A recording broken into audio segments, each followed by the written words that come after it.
నమస్తే వనితా హెల్ప్ లైన్కి స్వాగతం. ఆడపిల్ల ఈ మాటనే ఈరోజు వివక్షత అన్న మాటకు ఒక సమానార్థకంగా మారిందేమని చెప్పుకోవచ్చు. ఎందుకంటే గత 3 రోజులుగా మనం తీసుకుంటున్న సబ్జెక్టు దానికి వస్తున్న రెస్పాన్స్ చూస్తూ ఉంటే 20 ఏళ్ళు 25 ఏళ్ళు ఒక ఇంట్లో పెరిగిన బిడ్డని అమ్మని నాన్నని అన్నని అక్కని చెల్లెల్ని తమ్ముళ్ళని వదిలేసుకోమని నిర్బంధంగా చెప్పే అనేక కుటుంబాలు ఇప్పటికీ కూడా ఉండటమే ఆశ్చర్యకరం. నిజానికి మేము ఈ టాపిక్ మొదలుపెట్టినప్పుడు ఈ స్థాయిలో ఈ సమస్య ఉందని అనుకోలేదు. కానీ మాకు వస్తున్న కాల్స్ ఫీడ్బ్యాక్ చూస్తూ ఉంటే ఇంత ఆధునిక యుగంలో కూడా మనం ఎంత దారుణంగా ఆలోచిస్తున్నాం అన్న విషయం అర్థమవుతుంది. దాంతోపాటుగా ఇవాళ పేపర్లో వచ్చిన మరొక వార్త మరింత వనితను ముఖ్యంగా కదిలించే అంశం కూడా వచ్చింది. ఈరోజు కృష్ణవేణి అనే ఒక 22 ఏళ్ల యువతి 2 ఆడపిల్లలు పుట్టినందుకు విపరీతమైన వేధింపులకు గురై 22 రోజుల పాపని అలా వదిలేసి సూసైడ్ చేసుకుంది. సో అందుకే అనుకున్న ఆడపిల్ల అన్న మాటే ఒక వివక్షత అన్న మాటకు సమానార్థకంగా మారిందా అని అనిపిస్తుంది, ముఖ్యంగా ఇప్పుడున్న పరిస్థితులు చూస్తూ ఉంటే. సో ఇవాళ టాపిక్లోకి వద్దాం. మనం ఆడపిల్ల పెళ్ళైన తర్వాత అమ్మని నాన్నని వదులుకోవాలా, ఎందుకు వదులుకోవాలని ప్రశ్నిస్తున్న పిల్లలకు ఆడపిల్లలకి ఎదురవుతున్న సమస్యలు ఏంటి అన్నది మనం మాట్లాడుకోబోతున్నాం. అందుకోసం మనతో పాటు స్టూడియోలో 3 అతిథులు ఉన్నారు. జ్యోతి వలభోజు గారు రచయిత్రి, మోహన్ రావు గారు వ్యక్తిత్వ వికాస నిపుణులు, ఎం రోజాలక్ష్మి గారు పరిశోధకురాలు సోషాలజీలో. రోజాలక్ష్మి గారు మీతో మొదలు పెడతాను. సోషాలజీ చదువుకున్నారు కనుక అంటే ఒకవైపున మనం ముఖ్యంగా తెలుగు వాళ్ళు చాలా ఆధునికమైన మనుషులుగా మనకు గుర్తింపు కంపేర్ టు చాలా స్టేట్స్ కానివ్వండి, భావాల్లోని గ్యాడ్జెట్స్ వాడటంలో కానీ. బట్ ఇటువంటి విషయాలకు వచ్చేప్పటికల్లా ఎంత వెనకబడి ఉంటారంటే ఆడపిల్ల అమ్మా నాన్నతో కట్ చేసుకోవాలి. ఒకసారి అత్తగారింటికి వచ్చిన తర్వాత ఈమె కుటుంబం ఇదే, ఇంకా లేదు కుటుంబం. కొంతమంది ఆడపిల్ల తల్లిదండ్రులు ఈ మాట చెప్తారు, అబ్బాయి తల్లిదండ్రులు అయితే చాలాసార్లు అది చెప్పడానికి సిద్ధంగా ఉంటారు. దీన్ని ఎట్లా అర్థం చేసుకోవాలి? ముందుగా మనం ఆడపిల్ల అనే సమస్యను చూస్తే ఆ దృక్కోణం మనకు ఒక సమాజంలో ఒక దృక్కోణం ఉందండి. ఏంటంటే ఆడపిల్లని వివక్షతో పెంచటం దగ్గర నుంచి, పుట్టినప్పటి నుంచి పెంచే విధానంలోనే మనకి పితృస్వామిక సమాజంలో మనకొక ఇదిని పెట్టేశారు. ఆడపిల్ల అంటే ఇలాగే ఉండాలి, ఇలాగే చదవాలి, ఇలాగే తినాలి, ఇలాగే బట్టలు కట్టుకోవాలి. ఆ డిఫరెన్స్ అనేది తల్లిదండ్రులు పెంచే విధానం నుంచి సమాజంలో అమ్మాయిని చూసే కోణం వరకు ఉంది. మనం ఇప్పటికిప్పుడు వచ్చిన ఇదైతే కాదు ఆడపిల్ల పైన వివక్ష అనేది. ముందు మనం ఆటవిక సమాజం నుంచి ఆధునిక సమాజంలోకి ప్రయాణించటం ఎంత జరిగినా కూడా ఆటవిక సమాజంలో కూడా అమ్మాయి అంటే ఒక వివక్ష ఉంది ముందు నుంచి. ఎందుకుంది అంటే అవి చాలా రీజన్స్ అయి ఉండొచ్చు. బయలాజికల్గా ఆమె వీక్ అని ఒక ఒపీనియన్ ఉంది, ఫుడ్ ఎర్నర్ మేల్ అనే ఒక ఒపీనియన్ ఉంటుంది, మగాడు అనేవాడు ఆధిపత్యంలో ఉండాలి, ఆధిపత్యపు పోర్లో గెలిచి నించున్నాడు అన్న ఒక ఇది ఉంటుంది. ఆ ఇదిని వాటన్నిటినీ బేస్ చేసుకునే అమ్మాయిని పెంచటము. ఇప్పుడు అమ్మాయిని అసలు కనాలా వద్దా అని కూడా ఆలోచిస్తున్నారు. తల్లి గర్భంలో ఉన్నప్పటి నుంచి కూడా అమ్మాయికి రక్షణ లేదు. పాపని చంపేస్తారు, బయట పుట్టాక పాపని తల్లిని కూడా చంపేయాలని. ఇప్పుడు ఆడపిల్ల పుట్టక ముందు నుంచి ఇది, ఇప్పుడు ఒకప్పుడు పుట్టాక ఏం చేయాలి అనే ఒక వివక్ష అనేది ఉండేది. ఇప్పుడు పుట్టక ముందు నుంచి మన దౌర్భాగ్యం ఏమంటే మనకున్న టెక్నాలజీ కూడా అటువంటిది. మనకి ప్రోగా లేదు, ఎప్పుడు మంచిదే, దాన్ని మనం ఎలా వాడుతున్నాం అనేది వాడుతున్నది. ఎందుకంటే ఒక అమ్మాయిని చంపడానికి వాడుతున్న ఇది అది అమానుషం. మనం నాగరిక సమాజంలో లేమనే చెప్పుకోవాలి. సో అటువంటి పరిస్థితులు ఏమంటే ఆడపిల్లని వివక్షగా చూడటము సమాజానికి కొత్త ఏమి కాదు. దాన్ని చూపించే కోణాలు పైన మనము కొంచెం కాన్సన్ట్రేట్ చేస్తే బాగుంటుంది అనేది నా ఉద్దేశం అండి. అది సమాజం నుంచి మనం ఎక్స్పెక్ట్ చేయకుండా కుటుంబం నుంచి చూడాలి. కుటుంబం అనేది, మీరు సోషాలజిస్ట్, మీకు తెలియని విషయం కాదు. కుటుంబం అనేది సమాజానికంటే బయట ఉండదు. ఇవాళ సమస్య ఎక్కడ వస్తుందంటే ఆడపిల్లల్ని మగపిల్లల్ని సమానంగా పెంచిన వాళ్ళు, లేదా ఒక్క ఆడపిల్ల చాలనుకున్న అమ్మాయిని చక్కగా పెంచిన వాళ్ళు కూడా ఈ సమస్యను ఎదుర్కొంటున్నారు. ఒకసారి పెళ్ళై వెళ్ళిన తర్వాత ఈ అమ్మాయి మీద సర్వ హక్కులు వాళ్ళవి. ఈ కేవలం ఆ అమ్మాయి డబ్బు మీద మాత్రమే కాదు, అమ్మాయి ఎమోషన్స్ మీద, అమ్మాయి అన్నిటి మీద అన్నిటి మీద రైట్స్ని ఎక్సర్సైజ్ చేస్తున్నారు. వాళ్ళ నిస్సహాయంగా నలిగిపోతున్న పిల్లలు కూడా చాలామంది ఉన్నారు. ఐ థింక్ మోహన్ రావు గారు, ఇది బహుశా పాతకాలంలో చాలా వినేవాళ్ళం. బహుశా అప్పుడు అమ్మాయిలకు బాధ అనేది మనిషి తర్వాత ఉంటుంది అనుకోండి. పెళ్ళైనప్పుడే 10-12 ఏళ్ల వయసులో పెళ్ళైనప్పుడు పెళ్లిలో ఏదో చిన్న గొడవ జరిగితే ఆ రోజు తర్వాత మళ్ళీ తల్లి తండ్రి ఇంటికి వెళ్ళనివ్వకుండా, అంటే నిజానికి చిన్నపిల్లలుగా పిల్లలు కన్నారు వాళ్ళు, ఎంత కష్టం తల్లి లేకుండా కనటం, ఇవన్నీ కూడా అంటే 50 ఏళ్ళైనా వాళ్ళు చచ్చిపోయేదాకా కూడా తల్లిని తండ్రిని చూడనివ్వనంత కఠినమైన సంఘటనలు మనం చూసాం. అయితే కాలం మారిందనుకున్నాం కానీ మారుతున్నట్టుగా కనిపించట్లేదండి. ఇప్పటికీ అటువంటి వాళ్ళు కనిపిస్తున్నారు. ఎట్లా అర్థం చేసుకుందాం?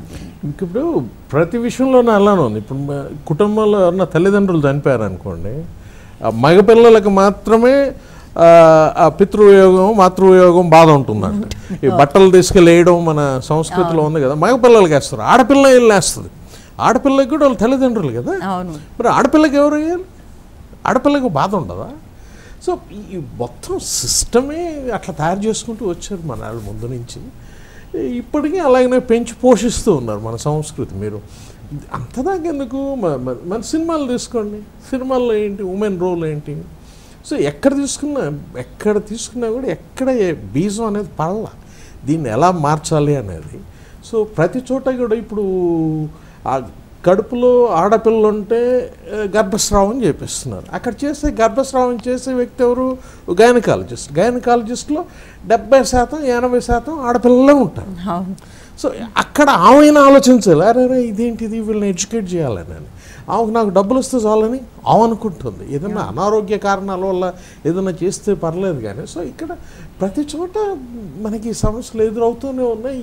దీంట్లో ఏంటంటే మన ఎడ్యుకేషన్ సిస్టంలో, పేరెంటింగ్ సిస్టంలో, ఈ పొలిటికల్ సిస్టంలో, నెక్స్ట్ ఈ మీడియా సిస్టంలో, ఈ 5-6 చోట్ల నుంచి ఒకసారి కాస్త సరైన లీడర్షిప్ వస్తే ఈ మార్పులు సంభవిస్తాయి. లేకపోతే మనం ఈ చూస్తూనే ఉంటాం. ఇప్పుడు ఎడ్యుకేషన్కిను ఈ ఆలోచన సరళికి సంబంధం లేదని నాకు అనిపిస్తుంది.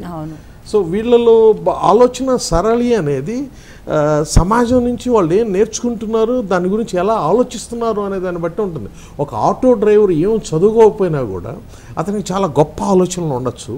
పిహెచ్డి చేసి కూడా పనికి మాలిన రాస్కెల్స్ ఉండొచ్చు, ఉన్నారని మనకు అర్థమవుతుంది. చాలామంది ఉన్నారని, అటువంటి వాళ్ళ సంఖ్య పెరుగుతున్నట్టుగా మనకు చాలా అనిపిస్తుంది. జ్యోతి గారు, మీతో మాట్లాడే ముందు యాక్చువల్గా ఒక రచయిత్రిగా మీరు ఇంకా బాగా ఎక్స్ప్లెయిన్ చేయరు, ఒక ఎమోషనల్ ఎట్లా ఉంటుంది ఆ బ్రేకప్ అనేది. ఒక కాల్ తీసుకుందామండి. హలో హలో చెప్పండి. హలో చెప్పండి. Please I want to inform about this boys marriage and girls marriage. The counseling must take place before the marriage. అవునండి. ఎలాంటి కౌన్సిలింగ్ అంటున్నారంటే ఇప్పుడు మీరు జనరల్గా కౌన్సిలింగ్ గురించి మాట్లాడుతున్నారా, ఏదైనా సబ్జెక్ట్ గురించి మాట్లాడుతున్నారా? హలో. అమ్మాయిలు పంపేయడము, ర్యాగింగ్ చేయడము, మన ఇండియాలో మీ ఫోన్ కాల్ సరిగా లేదండి, సారీ మీ ఫోన్ కాల్ సరిగా లేదు.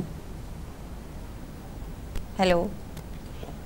ఓకే, ఇంకో కాల్ తీసుకుందాం. హలో హలో చెప్పండి.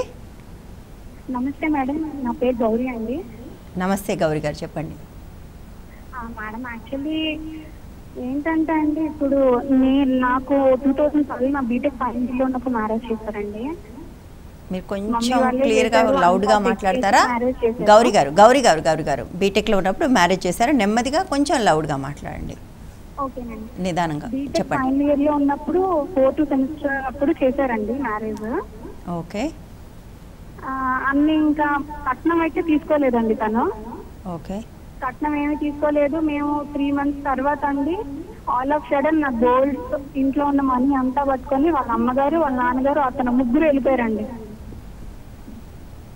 ఓకే. సడన్ గా అసలు ఏమైందో ఏంటో తెలియదు. నేను మా మమ్మీ వాళ్ళ ఇంట్లో ఉన్నానండి, వెళ్ళిపోయారండి. ఏమైందో అసలు ఈ రోజుకి కూడా నాకు 2 years అవుతుందండి. పోలీస్ కంప్లైంట్ ఇచ్చాను, ఏం లేదు. హెచ్ఆర్సీని అప్రోచ్ అయ్యాను, ఏమీ మనకి న్యాయం జరగలేదండి. ఎక్కడి నుంచైనా ప్రతి ఒక్కరి దగ్గరికి నేను వెళ్ళానండి. మీడియాని పట్టుకుంటే జస్ట్ బికాజ్ ఓన్లీ పరువు పోతుందని చెప్పి వెళ్ళకుండా ఉన్నానండి. ఈ రోజు వరకు నాకు ఎక్కడ కూడా న్యాయం జరగలేదండి. వాళ్ళు ఒక మనిషి వెళ్ళిపోతే నేను కంప్లైంట్ ఇస్తే ఈ రోజు వరకు కూడా 2 years అవుతుందండి. అసలు మనిషి ఎక్కడున్నాడో తెలియదండి. మీరు ఎక్కడి నుంచి మాట్లాడుతున్నారమ్మా? గౌరీ, ముగ్గురు వెళ్ళిపోయారండి. మీరు ఎక్కడి నుంచి మాట్లాడుతున్నారు? నేను అమీర్పేట అండి, హైదరాబాద్ అండి. హైదరాబాద్. ఓకే. మీ పెళ్ళి అంటే పెద్దలు అందరూ కూర్చొని చేసిన, మీరు పెళ్ళి పెద్దలందరూ కలిసి చేసిన పెళ్ళి కాదమ్మా? అవునండి, మమ్మీ వాళ్ళే చేశారండి. అంత ఇక్కడ అంటే వాళ్ళకి బంధువులు ఎవరు లేరమ్మా? మమ్మీ వాళ్ళే చేశారు, అందరూ పెద్దోళ్ళు వాళ్ళు వీళ్ళు ఉండి ఇన్విటేషన్ రైట్ గౌరీ కొంచెం చేశారండి. ఇప్పుడు ఏంటంటే అంత గ్రాండ్ గా చేసాము, ఇప్పుడు బయట తెలిసిపోతే పరువు పోతుంది అని చెప్పి నేను మా మమ్మీ వాళ్ళ ఇంటికి వెళ్లకుండా కూడా ఇక్కడే ఉంటున్నానండి. అయ్యో, మీరేమైనా చదువుకున్నారా? ఉద్యోగం చేస్తున్నారు, చదువుకున్నారు కదా, ఉద్యోగం చేస్తున్నారా? బీటెక్ చేశానండి, ఇప్పుడు ప్రస్తుతం జాబ్ చేసుకుంటున్నానండి. చేస్తున్నారా లేదా? జాబ్ చేస్తున్నానండి. రైట్. ఇది పెళ్లి చేసినప్పుడు వాళ్ళ బంధువులు ఎవరో ఒకళ్ళు ఉంటారు కదా, వాళ్ళ బంధువులు కూడా ఎవరు తెలియదా మీకు? వాళ్ళ సిస్టర్స్ ఉన్నారండి. వాళ్ళు వెళ్ళిపోయినప్పుడు ఏం చేశారంటే ఒక ఓన్ హౌస్ ఒకటి ఉందండి, ఆ ఓన్ హౌస్ కూడా వాళ్ళ కజిన్ సిస్టర్ పేరు మీద రాసి వెళ్ళిపోయారండి వాళ్ళు. ఓకే. వాళ్ళని అడిగితే ఏం చెప్తున్నారు? సంబంధమే లేదని చెప్పి వాళ్ళు అంటున్నారు. రైట్. ఐ థింక్ ఇది మామూలుగా నేను కేసులో వాళ్ళని కూడా మెన్షన్ చేశాను, వాళ్ళు కూడా పిఎస్కి వచ్చి కొంచెం స్ట్రగుల్ అయ్యారు. కానీ ఎవ్వరు అండి, వాళ్ళ మామయ్యలు కానీ వాళ్ళ అత్తలు కానీ వాళ్ళ పెద్దమ్మలు ఎవ్వరు కూడా మాకు తెలియదు అంటే తెలియదు అని చెప్పేస్తున్నారండి. రైట్. ఇది లీగల్ క్వశ్చన్ అమ్మా బేసిక్గా. అంటే వాళ్ళైతే ఎవరు హెల్ప్ లైన్లో లాయర్స్ లేరు, ఎవరైనా ఆన్సర్ చేస్తారండి? వారు చేయాల్సిందల్లా, నా పర్సనల్ ఒపీనియన్ ఏంటంటే పరువు గురించి ఆమె భయపడకూడదు. ముందు ఆ చైన్లోంచి ఆమె బయటికి రావాలి. భయపడడం ఏంటి? ఇప్పుడు ఈరోజు ఆమెకి ఆకలిస్తే ఆకలి తీర్చేవాళ్ళు ఎవరన్నా ఉన్నారా? ఆమెకి ఏదైనా సమస్య వస్తే తీర్చేదానికి ఎవరన్నా ఉన్నారా? ఎవరికో ఎందుకు భయపడాలి? ఏ సమాజం అయితే తన బాధని తన కష్టాన్ని అర్థం చేసుకోలేదో ఆ సమాజం గురించి భయపడడం అంతకంటే పిరికితనం ఇంకొకటి లేదు. దాని గురించి భయపడకుండా ముందు బయటకు వచ్చి లీగల్గా కానీ మిగతా మీడియాకి కానీ వెళ్ళడం చేస్తే మీడియాలో కావాల్సినంత హెల్ప్ దొరుకుతుంది. అప్పుడే అది మార్గంలోకి వస్తుంది. ఐ థింక్ గౌరీ గారు, మీరు మరి మీరు ఒక లాయర్ని సంప్రదించారో లేదో మాకు తెలియదు. మోహన్ రావు గారు చెప్పారండి, మనం గత 10 రోజులుగా చూస్తున్నాము. ఇన్ఫ్యాక్ట్ పరువు అన్న సబ్జెక్ట్ మీద 3 రోజులు మనం హెల్ప్ లైన్ చేసామండి. ఈ పరువు పేరుతోటి ఆడపిల్లల జీవితాలు ఎంత ఘోరంగా నలిగిపోతున్నాయి అనటానికి కొన్ని వందల ఉదాహరణలు చూసాం. మీది ఇంకొక రకం ఉదాహరణ. మొట్టమొదటి మీ పరువు గురించి మీరు పక్కన పెట్టండి కాసేపు, ఎందుకంటే తప్పు మీరు చేయలేదు, తప్పు చేసిన వాళ్ళు వేరు. మీరు ఒకటి నాకు తెలియదు, ఇది హెబియస్ కార్పస్. ఒక్క విషయం, తప్పు చేసినా కూడా సరిదిద్దుకునే దానికి మనిషికి హక్కు ఉంది. రైట్. బట్ వాళ్ళ ఆలోచన ఉన్నట్టుగా లేదు, ఆమెకు పూర్తి హక్కు ఉంది సరిదిద్దుకునే. రైట్. సో మొట్టమొదట మీరు మీ డబ్బులు ఇవన్నీ తీసుకుని వెళ్ళారు కాబట్టి డెఫినెట్గా అది చీటింగ్ కూడా అవుతుంది. మీకు విడాకులు కూడా రావాలంటే 7 ఏళ్ళు వెయిట్ చేయాలి, ఎందుకంటే అతను మళ్ళీ కనపడకుండా పోయాడని 7 ఏళ్ల నుంచి లేడని ప్రూవ్ చేస్తే తప్ప మీకు డిజర్షన్ గ్రౌండ్ కింద మీకు విడాకులు కానీ అదే స్టేటస్ కానీ రాదు. కాబట్టి మీరు తప్పనిసరిగా మీరు ప్రోయాక్టివ్ రోల్ చేయాలి. ఒకటి, మీరు ఒక లాయర్తో ఎవరితోనైనా మాట్లాడండి, ఇది హెబియస్ కార్పస్ కేసు అవుతుందా. హెబియస్ కార్పస్ కేసు కానీ అయితే హైకోర్టులో వేయాలి. హైకోర్టులో వేస్తే తప్పనిసరిగా పోలీసులు వాళ్ళని తీసుకొచ్చి నిలబెట్టాల్సిన బాధ్యత ఉంటుంది. కాబట్టి మీరు అదేమన్నా వీలవుతుందా చూడండి. ఒకటి, మీరు ఇదంతా కూడా మీరు పరువు అనే సంగతి పక్కన పెడితే, రెండోది వాళ్ళ సోషల్ మీడియా ఉంది, మీరు వాళ్ళ ఫోటోలు సోషల్ మీడియాలో పెట్టండి, లేదా మీకు తెలిసిన వాళ్ళతో పెట్టించండి. ఈ ముగ్గురు ఒకళ్ళని మోసం చేసి మాయమైపోయారు, వీళ్ళు ఎక్కడున్నారు, చాలు. ఇవాళ సోషల్ మీడియా ఎంత ర్యాంపెంట్గా ఉందంటే అలాంటి దాంట్లో కూడా మీరు వాళ్ళని పట్టుకునే అవకాశం ఉంటుంది. సో మీరు ఎవరో తప్పు చేస్తే మీ పరువు పోయిందనే దాన్ని పక్కన పెట్టి మీరు ఒక ఫైటర్గా ముందుకు రావాలి. ఎందుకంటే ఇది మీ జీవితం, మీకు అర్థమవుతుందో లేదో. మీరు ఏమీ చేయకపోతే, మీరు వాళ్ళని పట్టుకోలేకపోతే, లేదా వాళ్ళని పట్టుకునే మార్గం వెతకపోతే 7 ఏళ్ల దాకా మీకు స్టేటస్ కూడా ఉండదు. 7 ఏళ్ల తర్వాత ఇతను 7 ఏళ్ల నుంచి కనిపించట్లేదు అని చెప్తే మాత్రమే మీకు డైవోర్స్ పిటిషన్ కానీ కోర్టు అలౌ చేస్తుంది. ఆ తర్వాత కూడా టైం పడుతుంది, లేదా ఈ లోపల మీరు కూడా చేసేసుకోవచ్చు అనుకోండి. వాళ్ళకి నోటీసులు అందలేదు కాబట్టి కోర్టు ఇవ్వడానికి కూడా సిద్ధపడకపోవచ్చు. కాబట్టి మీరు ప్రోయాక్టివ్ రోల్ తప్పనిసరిగా చేయాలి. మీరు అలా నిందించుకుంటూ కూర్చోకండి. మీకు ఎవరు సాయం రాలేదు అనేది మీరు అంటున్నారు, బట్ మీకు సాయం వచ్చేవి కూడా ఉన్నాయి చాలా. అటువంటి సంస్థలను ఆశ్రయించండి. ఎవరూ కాకుండా మీరు సొంతగా కూడా ఇది చేయగలిగిన ఫైట్. ఒకసారి మీరు లాయర్తో మాట్లాడండి, హెబియస్ కార్పస్ వీలవుతుందని. రెండోది, సోషల్ మీడియా ద్వారా వాళ్ళని పట్టుకోవడానికి ప్రయత్నం చేయండి. అది యాక్చువల్గా చాలా తేలిక పట్టుకోవడం అనేది. మరొక ముఖ్య సలహా అమ్మాయికి నేను చెప్పదలుచుకుంది, ఈమెకి ఈ మైండ్ సెట్ ఉందని వాళ్ళకి బాగా తెలుసు. రైట్. అందుకనే వాళ్ళు అటువంటి ఆటలు ఆడుతున్నారు. ఈమె ఎప్పుడైతే ధైర్యంగా ముందుకు వస్తుందో వాళ్ళ కలుగులోంచి బయటకు వచ్చినట్టుగా వస్తారు. రైట్. ఈమెకే కాదు సార్, మీరు అర్థం చేసుకోండి, చాలామంది ఆడపిల్లల పట్ల ఇట్లా వివక్ష చూపించేవాళ్ళు, వాళ్ళని ఇబ్బంది పెట్టేవాళ్ళు, వాళ్ళకి మైండ్ సెట్ ఉందని తెలిసే పరువు కోసం వీళ్ళు నోరు మూసుకొని పడుంటారు అని ఒకే ఒక్క దాంతో ఎంత దూరమైనా వెళ్తూ ఉంటారు. ఒక కాల్ తీసుకుందామండి. హలో హలో రైట్, జ్యోతి గారు కాల్ డ్రాప్ అయింది. జ్యోతి గారు, సో మళ్ళీ మన పాత సబ్జెక్ట్లోకి వద్దాం. అంటే నిన్న మాతో డాక్టర్ గారు మాట్లాడుతూ కళ్యాణ్ చక్రవర్తి గారు ఒక మాట అన్నారు, ఆడపిల్లలు ఎదుగుతూ ఉంటే అడల్ట్ టీన్స్కి వచ్చేప్పటికల్లా మగపిల్లలు అమ్మా నాన్నకు దూరం అవడానికి ట్రై చేస్తుంటే ఆడపిల్లలు అమ్మా నాన్నకు దగ్గర అవడానికి ప్రయత్నం చేస్తుంటారు. అండ్ ఆ స్టేజ్ వాళ్ళకి మెంటల్ డిపెండెన్సీ అని పెరుగుతుంది. ఇది 25, 26 వచ్చేదాకా కూడా చాలా స్ట్రాంగ్గా ఉంటుంది. ఆ తర్వాత కానీ వాళ్ళు నెమ్మదిగా ఇండిపెండెంట్ అవ్వలేరు అని. బట్ మనకు చాలా పెళ్ళిళ్ళు ఈ వయసు మధ్యలో అవుతాయి, అయినప్పుడు ఈ కండిషన్ వస్తుంది. అది ఒక రకంగా చెప్పాలంటే ఒక పెద్ద బ్లో వాళ్ళ మీద. అది చాలా కష్టం ఎమోషనల్గా వాళ్ళ తీసుకోవటం. కొత్త ఇంటికి వెళ్ళాలి, అక్కడ అడ్జస్ట్ అవ్వాలి, ఆల్రెడీ అప్రూటింగ్ జరుగుంటుంది. తన ఇంట్లో లాంటి పప్పు అక్కడ తినరు, తన ఇంట్లో లాంటి చారు అక్కడ చేరు. వీటన్నిటితో పాటు అమ్మ నాన్నతో మాట్లాడొద్దు, కలవద్దు, ఆ రోజు దాకా చెల్లెలతోనూ అక్కతోనూ పంచుకున్న విశేషాలన్నీ కట్ అయిపోవాలి. దీన్ని ఒక ఆడపిల్ల ఎట్లా తీసుకోగలుగుతుందండి, మీకేమనిపిస్తుంది? అంటే అది నిజమేనండి. పెళ్ళి అప్పుడే తల్లిదండ్రులు చెప్తారు ఏంటంటే, నువ్వు అత్తగారింట్లో వాళ్ళు ఎలా చెప్తా అలా వినాలి, ఎదురు మాట్లాడకూడదు, గట్టిగా నవ్వకూడదు, పెద్దవాళ్ళు ఎలా చెప్తా అలా చెల్లి, మీ అత్తగారి నుంచి ఒక మాట రాకూడదు. పెళ్లికి ముందే పెట్టేస్తారు. అవును, ఇప్పటికి కూడా పెడుతున్నారండి. అవును. సో అది పెట్టేసిన తర్వాత ఆ మైండ్ సెట్ అనేది అక్కడ బ్లాంక్ అయిపోతుంది అమ్మాయికి. అవును, పెళ్లి తర్వాత వెళ్ళేసరికి అడ్జస్ట్ అయ్యేసరికి ఇంకా చాలా ప్రాబ్లం అవుతుంది. అంటే అక్కడ ఏంటంటే గట్టిగా మాట్లాడడానికి ఉండదు, వాళ్ళు చెప్పింది అర్థం చేసుకొని చేయడానికి కూడా చాలా టైం పడుతుంది. సో వాళ్ళు ఏమంటే వీళ్ళేమో అత్తగారు ఏమంటారో వీళ్ళు ఏమంటారు అని అదో భయం ఒకటి. అవును, ఎందుకంటే మళ్ళీ ఇంటి దగ్గర మాట రాకూడదు కదా, మీ కూతురు ఎలా చెప్పేటట్టు కూడా ఉండదు భయం. అవును, భయం. చెప్పడానికి కూడా ఎవరు ఉండరు. అవును, భర్తకు చెప్పడానికి ఉండదు, ఇంకెవరికి. మళ్ళీ ఇంకా ఫోన్లు కూడా కట్ అయిపోతాయి. అవును, 24 గంటలు అమ్మతో ఉన్నది, పెళ్లి తర్వాత ఫోన్లు దూరికే అంటారు. అవును, ఏం అవసరం చేయకూడదు అని అదొక రెస్ట్రిక్షన్ అండి. అవును, ఇంకేం పని మీకు అమ్మతో మాట్లాడడం ఊరికే అంటారు. అవును, అదంటే చాలా స్ట్రగుల్ అవుతుందండి ఆ ఆడపిల్ల అయితే. అట్లీస్ట్ ఒక 6 months వరకు అయితే ఇంకా నరకేమనొచ్చు ఇట్లా ఉంటే. సో ఇంకా అర్థం చేసుకుని అత్తగారు నరకానికి అలవాటు పడతారు అంతే. అది ఎప్పటికీ సంతోషకరంగా అయితే ఎప్పటికీ లేదండి. అది ఇంకా తర్వాత అలవాటు పడిపోయి ఇంకా అమ్మకు ఫోన్ చేయడం మానేస్తుంది. అవును, ఎప్పుడో అవసరం పడితే తప్ప చేయడానికి ఉండదు. సో అట్లా అని చెప్పేసి ఏంటంటే ఇది ఇప్పటికీ మైండ్ సెట్ అలాగే ఉంది. ఏంటంటే ఇప్పుడు మా అత్తగారు అర్థం చేసుకోవాలి, నా కూతుర్ని నేను అత్తగారింటికి పంపించేటప్పుడు నేను ఎలా ఫీల్ అయ్యానో, సో నా కోడలు అలా కాకూడదు అని చెప్పేసి ఆలోచిస్తే సో కొంచెం రిలీఫ్ ఉంటుంది. రైట్. సో అట్లా చేయొచ్చు. కానీ బట్ చాలాసార్లు అత్తగారులు తమ కూతురు విషయంలో ఒకలాంటి రూల్స్, కోడల విషయంలో ఇంకోలాంటి రూల్స్ పెడుతుంటారు. తమ కూతురుకి అలాంటి కండిషన్స్ పెడితే భూకంపం వచ్చేస్తుంది, బట్ కోడలు మాత్రం అలాగే ఉండాలని నమ్ముతుంటారు. అదొక పెద్ద హిపోక్రసీ మనకు. ఎందుకంటే కొడుకు తల్లిదండ్రులకు ఉండే ఒక హక్కు కింద ఇంకా భావిస్తున్నారు. మళ్ళీ మాట్లాడతాను, ఒక కాల్ తీసుకుని. హలో హలో నమస్తే, చెప్పండి.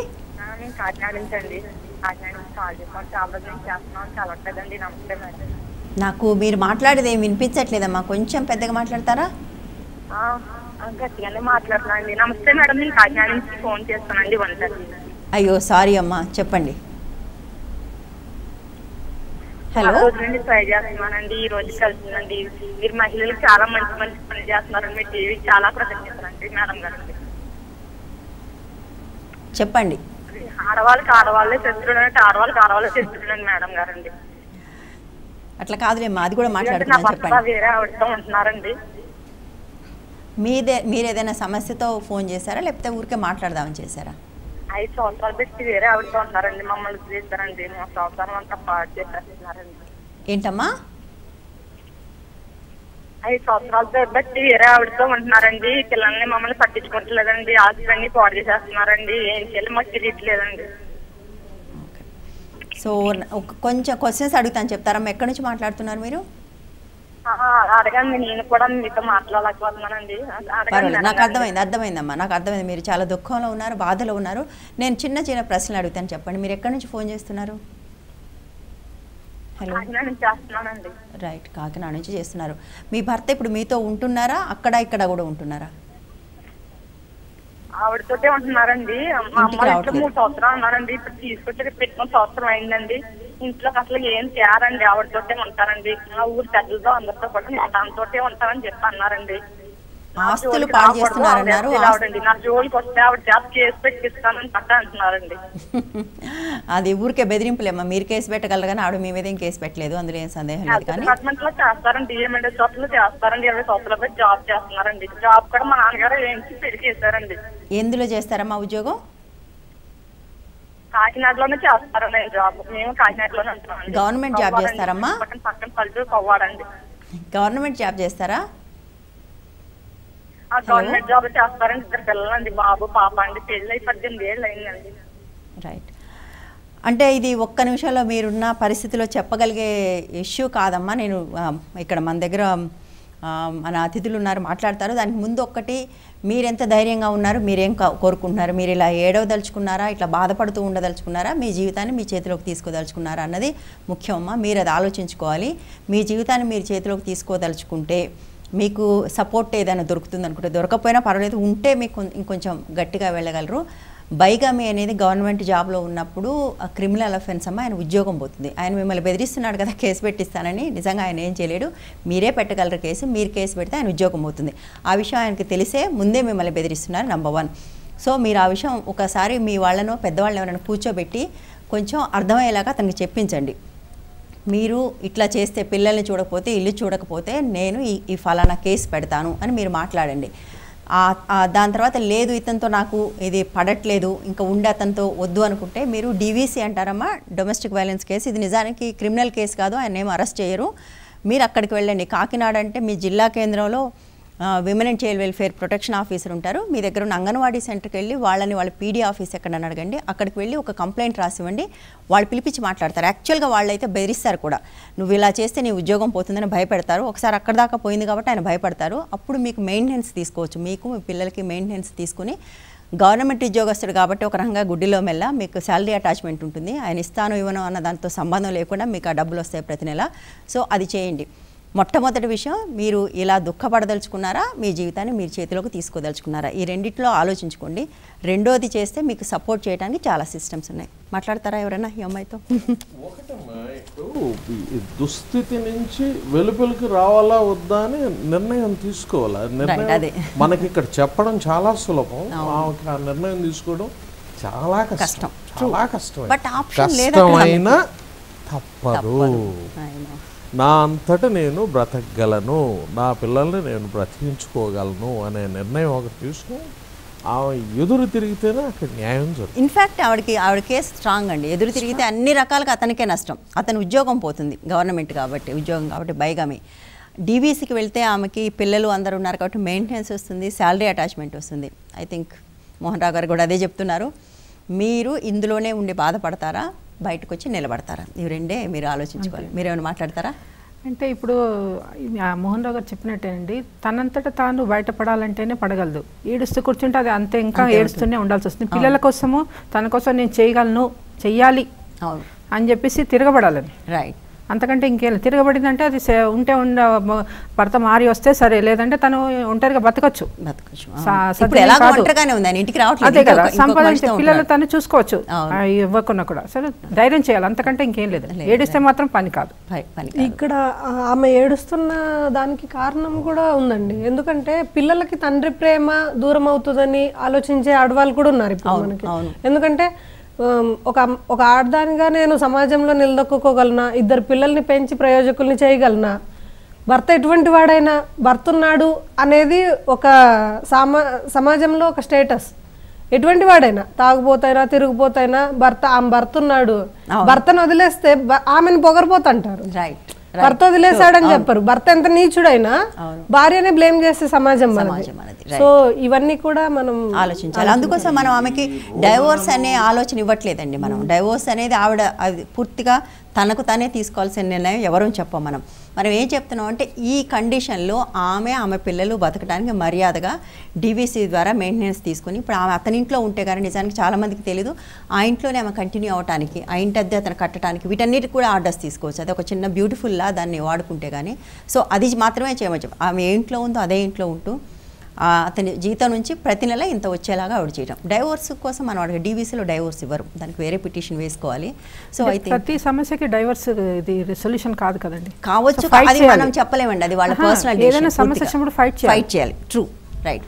ఎందుకంటే పిల్లల బాధ్యత ఉంటుంది కదమ్మా. పిల్లలు అతను ఇద్దరు కలిసి ప్రపంచంలోకి తెచ్చారు, అతను బాధ్యత లేకుండా వదిలేసి వెళ్ళాడు, ఈమె వదిలేసి వెళ్ళలేదు కదా.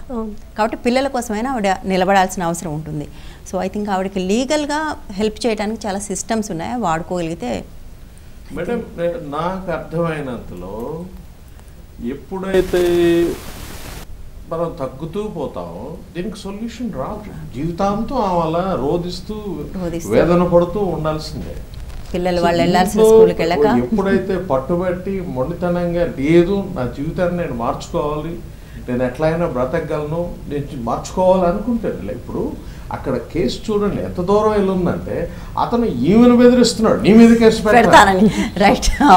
ఇంకా ఈమె నా పిల్లల్ని మేడం చెప్పారు, ఎందుకంటే వాళ్ళ బాధను అర్థం చేసుకుని చెప్తున్నారు మేడం.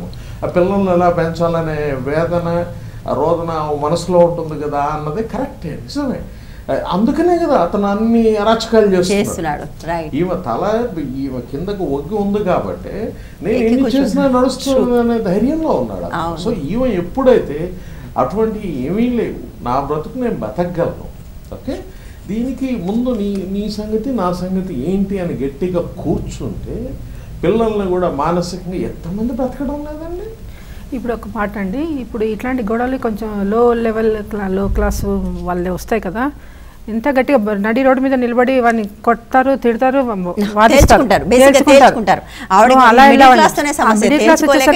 గట్టిగా మాట్లాడడానికి భయము ఏంటి అనేది అదొకటి వస్తుంది. పరువు ఒకటి మెయిన్.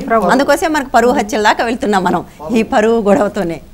ఇంకో కాల్ తీసుకుందాం అండి. హలో హలో చెప్పండి. హలో నమస్తే అండి.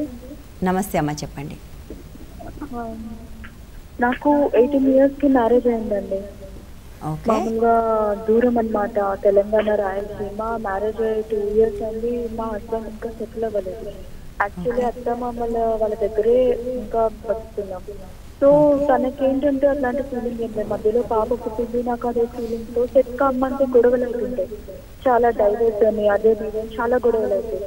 తిరిగి మమ్మీ డాడీకి చెప్దామంటే వాళ్ళు ఎక్కడ బాధపడతారో అని నేను అసలు ఏది చెప్పలేను. ఏదైనా డబ్బులు అవసరానికి మంత్లీ 1000 rupees ఖర్చున్నా ఉండే డబ్బులుకి అడుగుదామన్నా ఏదో ఒక గొడవలు అవుతున్నాయి. భయం అవుతుంది జీవితంలో. ఇంకా ఎన్నాళ్ళు ఉంటుంది, మ్యారేజ్ 5 years అవుతుంది, పాప పుట్టింది. సో ఎంతకాలం ఇలా అని తనేమో ఏమన్నా అంటే పేరెంట్స్ ముందు నా వాల్యూ చూపించేటట్టు మాట్లాడతాడు, వాళ్ళ ముందు చెడ్డగానే చూపిస్తాడు నన్ను ఆటోమేటిక్ గా. నేను ఇది పరిస్థితి అని చెప్పుకోలేను అసలు వాళ్ళకి కూడా. అండ్ వాళ్ళు చాలా మంచి మమ్మల్ని బాగా ప్రేమిస్తారు మా అత్త మామ. కానీ ఇట్లనే ఉంటే ఎన్నాళ్ళని ఉండాలి. అటు మా మమ్మీ డాడీకి చెప్పుకోలేక తను గొడవలు అయితే డైవర్స్ అనడం, బెదిరించడం. చివరికి ఇప్పుడు నేను ఎట్లా తయారైనంటే మొత్తం సెర్చ్ చేస్తూ ఉంటా, అసలు ఎక్కడ బతకాలి, ఎటు వెళ్ళిపోవాలి, నేను నా బిడ్డ అందరికి దూరంగా వెళ్ళిపోవాలి అనుకుంటూ అదే ఆలోచనలో ఉంటాను నేను. అసలు దీనికి సొల్యూషన్ ఏం చేయాలో నాకు అర్థం కావట్లేదు మేడం. మీరు ఎస్కేప్ అంటే వెళ్ళిపోవడం అనేది ఎస్కేప్ అమ్మా, సమస్య నుంచి పారిపోవటం. మోహన్ రావు గారు మాట్లాడతారా? ఇక్కడ ఒకటమ్మా, ముందు మనిషికి ధైర్యం రావాలి. ధైర్యం రావాలంటే తనంతటి తను బ్రతకగలనే నమ్మకం రావాలి. ఆ నమ్మకం రావాలంటే ఆ ముందు ఏదన్నా జీవనోపాధి, తనంతటి తను బ్రతకగలన జీవనోపాధి ఒకటి రావాలి.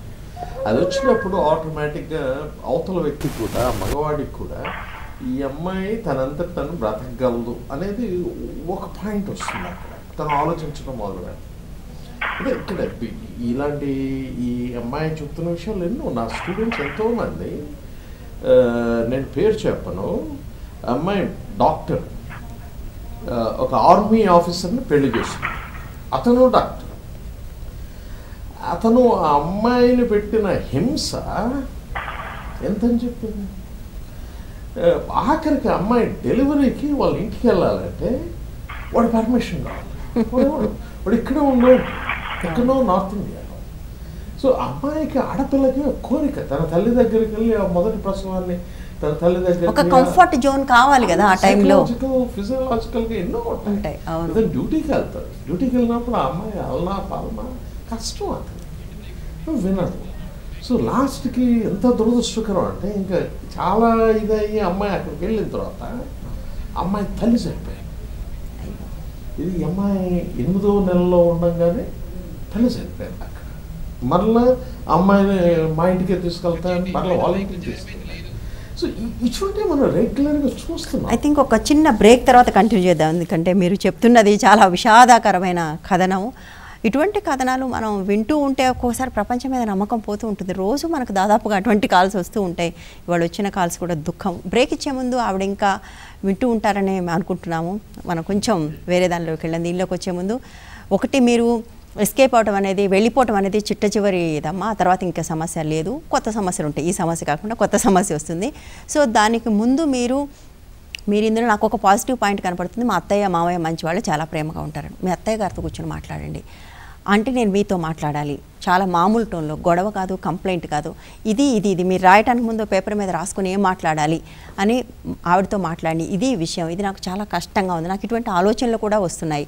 సో అంటే మీరు ఎంతవరకు ఆవిడకి చెప్పగలరు అనేది మీ కంఫర్ట్ జోను, మీకు ఆవిడకి మధ్య ఉన్న అనుబంధానికి సంబంధించింది అనుకోండి. సో ఆవిడతో మాట్లాడి ఇది సెట్ రైట్ అవ్వాలి అనేది ఒకటి. ఆ తర్వాత అతనుని అప్పుడు అత్తయ్య గారితో చెప్పి అతన్ని ఎక్కడికన్నా కౌన్సిలింగ్కి తీసుకెళ్ళటం అనేది వీలవుతుందా చూడండి. సో మీరు విత్ ఇన్ ద లిమిట్స్ ఏమున్నాయి పాసిబిలిటీస్ అని చూడండి. బాధపడటం వల్ల ఇంత ముందు నుంచి అదే చెప్తున్నాం, ఏమీ సమస్య పరిష్కారం కాదు. అండ్ సానుభూతి వల్ల జీవితాలు మెరుగుపడవు. మిమ్మల్ని ఇప్పుడు మేము సానుభూతి చూపిస్తున్నాం, మీకు ఇంకో 100 మంది చూపిస్తారు, అందువల్ల మీ జీవితం ఇంత కూడా మెరుగుపడదు. మీరు నిలబడి మీ జీవితాన్ని చేతిలోకి తీసుకుంటే మాత్రమే ముందుకెళ్ళగలరు. సో మీరు మీ అత్తయ్య గారితో మాట్లాడండి. ఆవిడ వైపు నుంచి మీకు ఏమి పరిష్కారం దొరకకపోతే ఆ తర్వాత ఏం చేయాలనేది ఆలోచించండి. 1 స్టెప్ ఎట్ ఏ టైం. ఒకసారి మీరు డ్రాస్టిక్ నిర్ణయాలు తీసుకోవడం అనేది సరైంది కాదని అనిపిస్తుంది. ఒక చిన్న బ్రేక్ అండి, బ్రేక్ తర్వాత కంటిన్యూ చేద్దాం. హెల్ప్ లైన్లో ఇప్పుడు చిన్న బ్రేక్.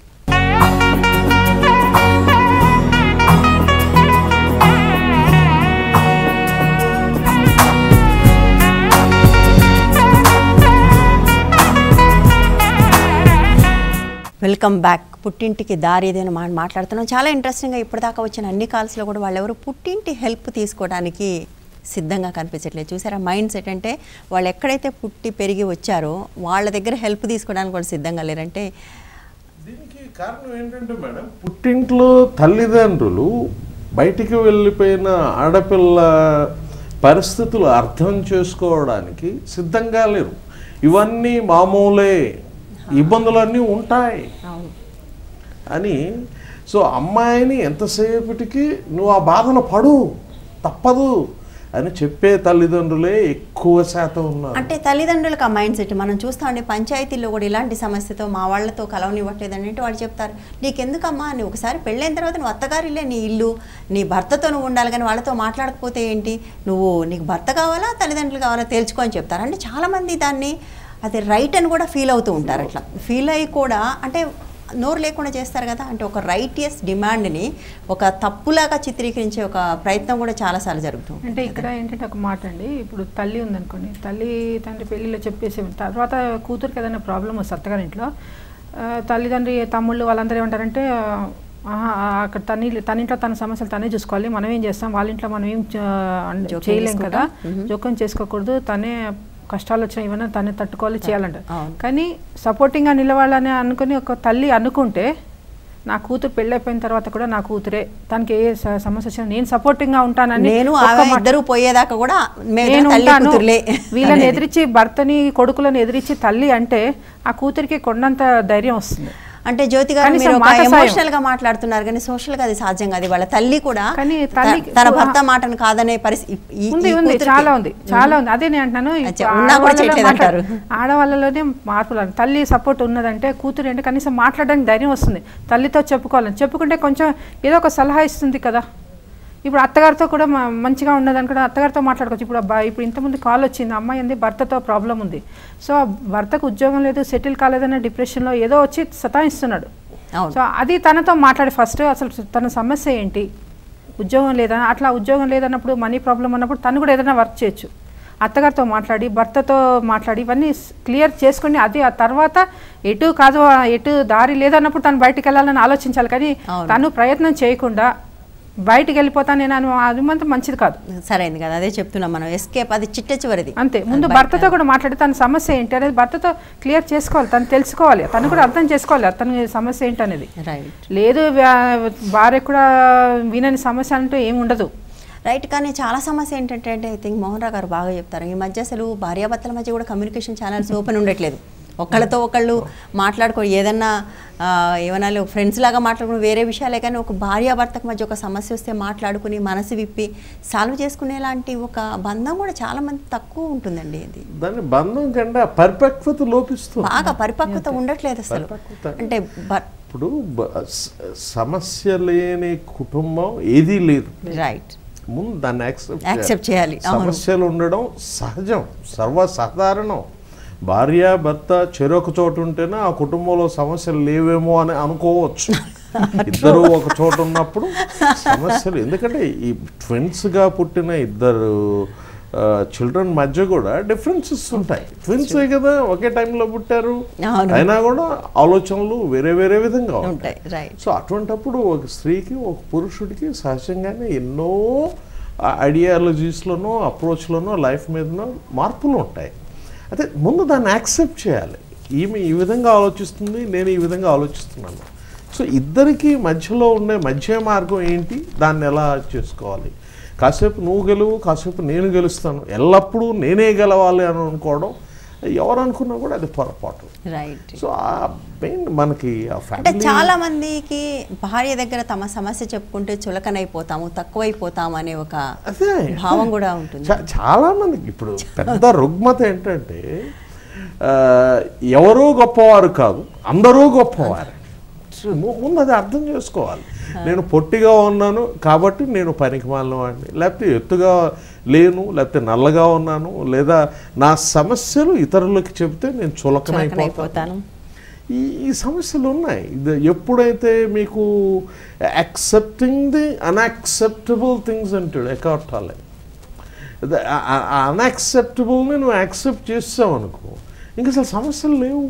ఇష్టం లేనిది కూడా నువ్వు దీన్ని యాక్సెప్ట్ చేస్తాను, కానీ వాట్ ఇస్ నెక్స్ట్ అనే దానికి వెళ్తే అన్నిటికీ జీవితంలో మార్గాలు దొరుకుతాయి. ముందు అది కావాలి, అది రావాలి. కాల్ తీసుకుందామండి, మీ దగ్గరికి వస్తాను తర్వాత. Hello hello madam. హలో చెప్పండి అమ్మా. మేడం నా పేరు లావణ్య, మాది కర్నూలు.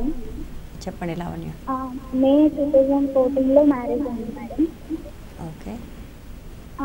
ఏంటంటే ఇంట్లో అత్తమ్మ ఏదైనా వంట గురించి కానీ ఏ దాని గురించి అయినా, అంటే కొంచెం మా ఆయనతో ఎప్పుడైనా బయటకు వెళ్ళాలన్నా ప్రతిదానికి మనసులో కుళ్ళుకుంటుంది. ఇప్పుడు సినిమాకి తీసుకెళ్ళాలంటే మేము వెళ్తామంట, వెళ్ళేటప్పుడు బాయ్ చెప్పినా పలకకపోవడం, ఇంకా మా ఆయన సినిమా హాల్లో తీసుకెళ్ళిన తర్వాత వెనక్కి తీసుకొని వచ్చేస్తాడు. ఇలా ప్రతిదీ ఇలాగే మా ఇంటిలాగే పోపు పెట్టాలి, ఇలా చారు చేయాలి, ఇలానే భక్ష్యాలు చేయాలి అని కండిషన్స్ పెట్టాలి. నీకేమి ఎక్కువ మా అమ్మ ఇలా చెప్తే అలా చెయ్యి అనేసి మా ఆయన నన్ను ఒకటి పట్టని పీకేస్తాడు మేడం, వెంటనే చంపమంటా. అందుకనేసి నేను ఇంట్లో నుంచి వచ్చేసాను మేడం. అక్క కొడతాడు మేడం, బెల్ట్ తీసుకొని కొడతాడు, ఇంకా స్నానభూతులన్నీ తిడతాడు. మా అమ్మని తీసుకొని వెళ్తే నువ్వు మా కుటుంబం మీదకే పెద్దవాళ్ళని తీసుకొని వస్తావా అని మా అమ్మని కూడా కొట్టాడు మేడం. ఇప్పుడేమో నేను నవంబర్లో ఇంటికి వచ్చాను మేడం. ఇప్పటి వరకు ఒక్క ఫోన్ చేసి మాట్లాడట్లేదు, నేను మెసేజ్ చేస్తే రిప్లై చేయట్లేదు. 1 month బ్యాక్ ఏమో సిమ్ చేంజ్ చేసేస్తున్నాను మేడం. ఏమన్నా అంటే మా అమ్మ దగ్గర వచ్చి పడింది, నీకు జాబ్ వచ్చినాక నేను సపరేట్ తీసుకెళ్ళి పెడతాను, లేకపోతే పెట్టాను అంటున్నాడు. అమ్మ దగ్గరకు వచ్చి మేడం ఏమన్నారు? మా అమ్మ దగ్గరకు వచ్చి పడింది, నాకు జాబ్ వచ్చినప్పుడు తీసుకెళ్తాను, నువ్వు మా అమ్మ ఎట్లా చెప్తే అట్లా చేయాలి, అని మనగే ఉండాలి ఆడవాళ్ళు ఈ కాలం అని చెప్తున్నాడు మేడం. మరి వాళ్ళమ్మ లేకపోతే నేను చేసిన వంట కానీ ఏదైనా కానీ ప్రతి దాంట్లో మెచ్చుకుంటాడు, బాగుంటాడు. వాళ్ళమ్మ ఉందంటే కావాలని తిడతాడు. ఒక్కడే కొడుకమ్మా వాళ్ళకి? 3 కొడుకులు మేడం, తనే పెద్ద కోడలు. మీరు పెద్ద కోడలు అంటే అనిమని ఉండాలి.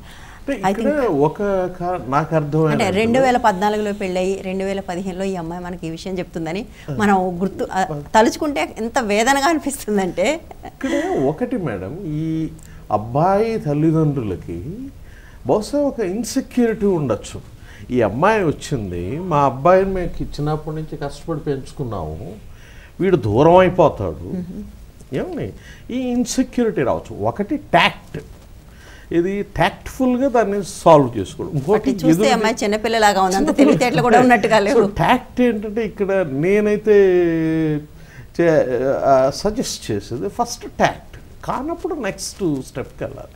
సో ట్యాక్ట్లో ఏంటంటే ముందు ఈ పాప ఆ తల్లిదండ్రులకి వీలైనంత వరకు ముందు కాన్ఫిడెన్స్ కలిగించాలి. మీ అబ్బాయి మీకే, నేను కూడా మీ అబ్బాయితోటే ఉన్నాను, ప్యాకేజ్ వస్తున్నాను అనే బహుశా ఎందుకంటే తప్పదు. మనం ఒక చోట ఉన్నప్పుడు ఇవన్నీ ఇది ప్యాకేజెస్ వస్తూ ఉంటాయి. ఇప్పుడు అబ్బాయి చూడండి, తల్లిదండ్రులు లేనప్పుడు తనని చాలా బాగా మెచ్చుకుంటున్నాడు, బాగా చూసుకుంటున్నాడు. వాళ్ళు ఉన్నప్పుడు సమస్య వస్తుంది. సో అబ్బాయి ఏంటి, తల్లిదండ్రులు నన్ను చిన్నప్పటి నుంచి కష్టపడి పెంచి పెద్ద చేశారు అమ్మా నాన్నకి. సో ఆయనకి ఇంకొకటి మన హిందూ సాంప్రదాయ సూత్రం వచ్చేసింది, నేను ఒక శ్రవణ కుమారుణ్ణి, తల్లిదండ్రుల్ని ఉయ్యాల్లో మోసుకుపోవాలనే దీంట్లో ఉన్నాడు ఆయన. పెళ్ళి ఎందుకు చేసుకోవడం వెధవా, ఎవడు చేసుకోమన్నాడు? అలాగే ఉండొచ్చు అంటే కాదు ఇంకో పని మనిషి కావాలి కదా, అది అమ్మా నాన్నకి హెల్ప్ చేయడం.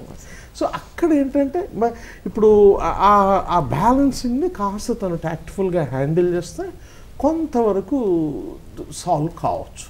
రైట్. బట్ ఆవిడకి అంత తెలివితేటలు ఉన్నాయా లేదా అనేది, ఎందుకంటే మనం ఆడపిల్లల్ని పెంచుతున్నప్పుడు ఇవి నేర్పమండి. ఎంతసేపటికి నువ్వు అక్కడికి వెళ్ళి అణిగిమడిగి ఉండాలి, వాళ్ళు చెప్పినట్టు వినాలే, కానీ అక్కడ నీకు సమస్య వస్తే నువ్వు ఎట్లా ఉండాలి, నీ వెనక మేము ఉంటాము, ఇది లేదు మనకు. అందుకని పిల్లలు ఎక్కువ సఫర్ అవుతున్నారు అనిపిస్తూ ఉంటుంది. అంటే ఒకటి మేడం, ఈ వినే వాళ్ళందరికీ నేను అభ్యర్థించేది ఏంటంటే, మనం ఇక్కడ కూర్చుని మాట్లాడుతున్నాం కానీ అక్కడ వాళ్ళు నెత్తి మీద భారం మోస్తున్నారు. అది ఇలా పెట్టు మనకు చెప్పడం సులభం, అది వాళ్ళకి చాలా క్లిష్టమైంది, కష్టమైంది. కానీ వేరే మార్గం లేదు కదా. ఉన్న వాటిలో బెస్ట్ సొల్యూషన్ ఏంటి, నియరెస్ట్ సొల్యూషన్ ఏంటి, వాటిలోకి వెళ్ళాలి. అయితే ఒకటి జీవితంలో ఇవన్నీ భాగమే ముందు. అయితే ఏంటంటే వీళ్ళు ఈ ఎక్స్ట్రీమ్ స్టెప్స్కి వెళ్లకుండా జీవితాన్ని పోరాడేది నేర్చుకోవాలి, అది ముఖ్యం. ఈ కేసులో ఇంకో విషయం ఏంటంటేనండి, వాళ్ళ అత్తగారికి 3 కొడుకులే. ఆమెకి కూతుర్లతో, అంటే ఒక కూతురు అడల్ట్ ఏజ్ ఒక అమ్మాయితో ఎలా బిహేవ్ చేయాలో వాళ్ళ అత్తగారికి తెలియట్లేదు. కొడుకు ఎక్కడ దూరం అవుతాడన్న ఇన్సెక్యూరిటీ ఉన్నా కోడల్ని రిసీవ్ చేసుకున్న ఇది కనిపించట్లేదు. వాళ్ళిద్దరికి మధ్య ఒక గ్యాప్ ఉంది, అత్తకి కోడలికి. అది ఈ అబ్బాయి బ్యాలెన్స్ చేయలేకపోతున్నందువల్ల వీళ్ళిద్దరికి ప్రాబ్లమ్స్. సమస్య అత్త కోడలు కదా, అబ్బాయి సమస్య. అంటే ఆయనకి బ్యాలెన్సింగ్ యాటిట్యూడ్ లేనందుకు వీళ్ళిద్దరికి క్రియేట్ అవుతుంది. కానీ అత్తగారు ఇప్పుడు ఇంట్లో పెద్దవాళ్ళు అత్త మామలు ఉన్నప్పుడు, వాళ్ళు లేనప్పుడు ఈ అబ్బాయి బిహేవియర్కి, వాళ్ళు ఉన్నప్పటికీ ఈ అమ్మాయికి తెలుస్తుంది ఆ బిహేవియరల్ చేంజ్. అప్పుడు అత్తగారు ఆ అమ్మాయిని కూడా కోడలు, నువ్వు మా ఇంటి అమ్మాయివేనమ్మా, మా కొడుకుకి భార్య కోడల్ని కోడలుగా రిసీవ్ చేసుకుంటే ఖచ్చితంగా మార్పులు.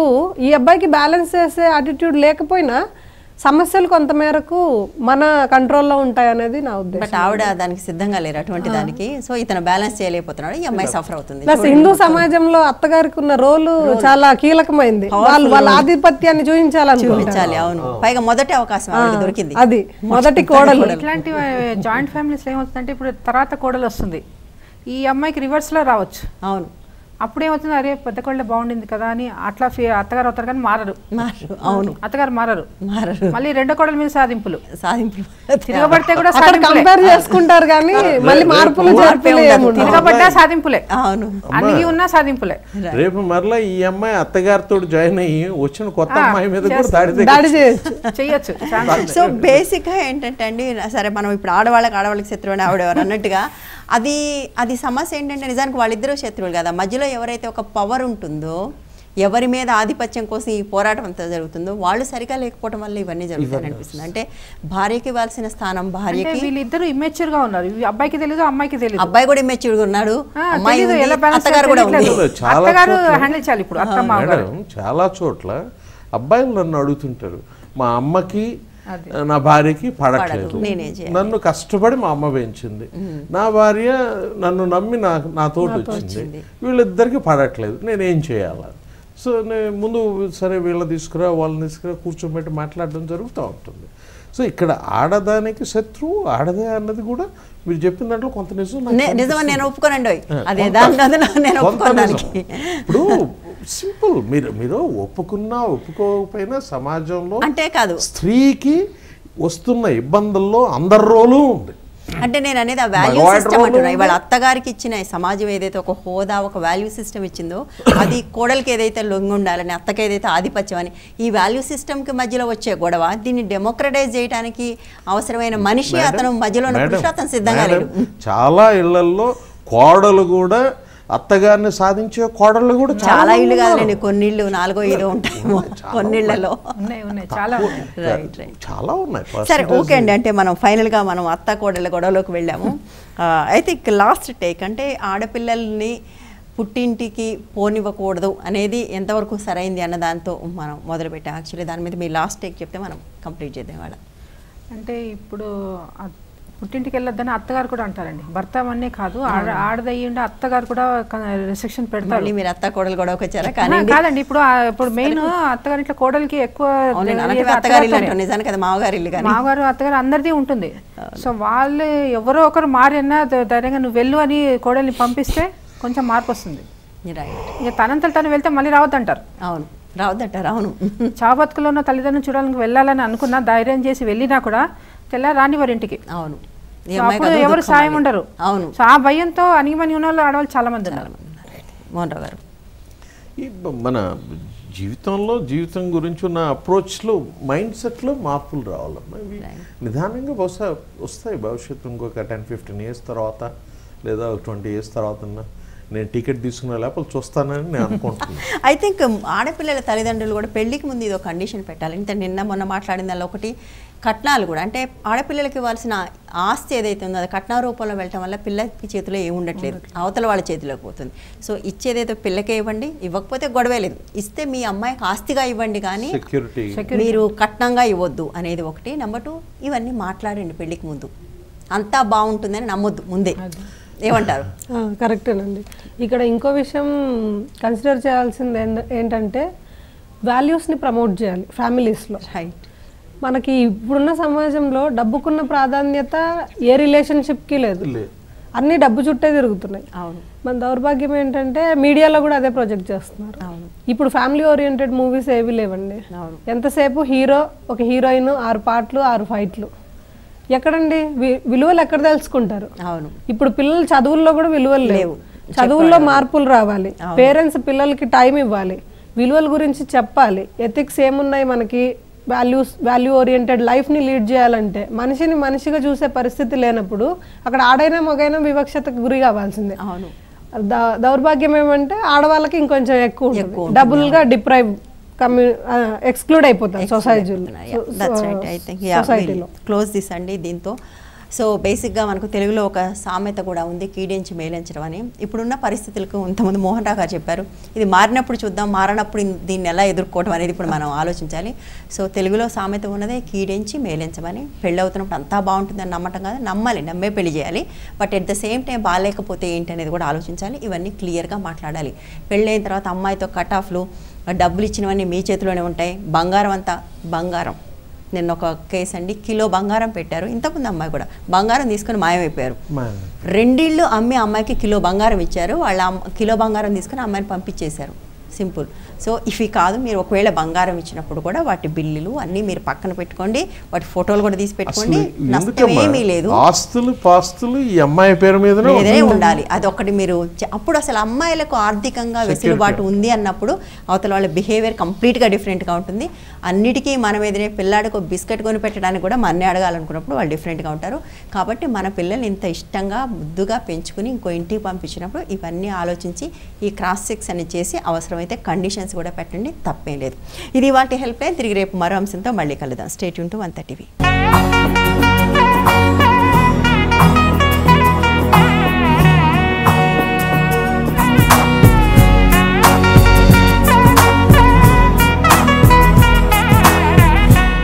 సమస్యల్లో ఉన్న మహిళలు సంప్రదించాల్సిన చిరునామా Vanitha helpline, care of Vanitha TV, Rachana television private limited, plot number 564-A-19-3, road number 92, Jubilee Hills, Hyderabad 500033.